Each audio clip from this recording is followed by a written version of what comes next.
Ya, tidak hanya harus waspada di jalan, para pengendara juga harus memperhatikan kondisi kendaraannya. Di Tangerang, Banten, mobil sedan yang sedang melintas di Jalan Raya Cikupa Kamis malam terbakar. Petugas menduga kebakaran terjadi akibat korsleting. Redaksi CNN Indonesia mencatat sedikitnya 3 kasus kebakaran mobil akibat korsleting terjadi selama sebulan terakhir. Lalu bagaimana cara merawat mobil agar terhindar dari bahaya kebakaran? Simak yang berikut ini.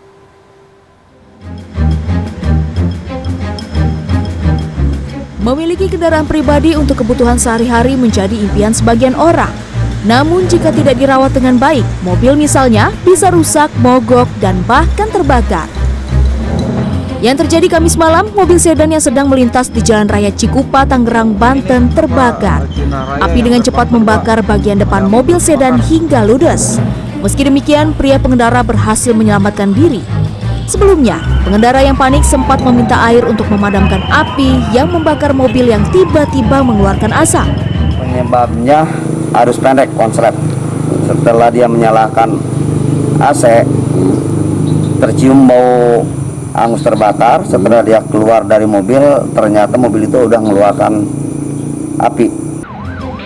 Kebakaran yang diduga akibat korsleting juga pernah terjadi pada Sabtu siang 25 September lalu. Truk jenis krain milik petugas penerangan jalan umum terbakar di ruas jalan Tol Jor, Pondok Pinang, Jakarta Selatan. Api dengan cepat membesar dan melalap habis seluruh bagian mobil. Pengendara mobil ini berhasil menyelamatkan diri sebelum api membesar. Tidak ada korban dalam peristiwa ini, tetapi lalu lintas Bintaro menuju Pondok Indah sempat macet dan terpaksa ditutup sementara. Menurut Munawar Halil, editor-in-chief Autovaganza, kebakaran pada kendaraan bermotor bisa terjadi karena 2 hal. Pertama, adanya kebocoran oli atau saluran bahan bakar. Dan kedua, terkait dengan kelistrikan. Adapun korsleting bisa terjadi karena kabel yang mulai lapuk atau rusak akibat digigit tikus, serta penggunaan aksesoris yang tidak sesuai dengan standar dan dipasang bukan oleh ahlinya. Ada sejumlah hal yang bisa dilakukan pengendara bermotor untuk menghindari bahaya korsleting. Yang pertama, rawat secara teratur kendaraan di bengkel yang direkomendasikan. Cek juga kendaraan Anda di rumah untuk mengantisipasi adanya kebocoran selang bensin atau oli.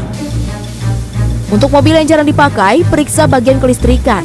Jangan sampai rusak digigit tikus. Yang tidak kalah penting dan kerap diabaikan pemilik kendaraan adalah saat mencuci mobil. Pengendara seringkali menganggap mesin bisa dibersihkan dengan air, padahal hal ini bisa berbahaya.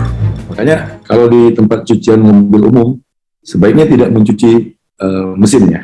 Mesin modern sekarang dengan injeksi dan lain-lain itu sangat rawan air. Gitu. Jadi kalau mesin itu, kalau mau cuci mesin itu harus bawa ke yang profesional, yang mereka yang udah paham bagian mana yang boleh dicuci, mana yang cukup dilap, dan dengan bahan deterjen khusus. Gitu, yang tidak merusak kabel. Untuk menjaga agar sistem kelistrikan awet, editor-in-chief Autovaganza Munawar Halil menyebut, hindari penggunaan aksesoris secara sembrono.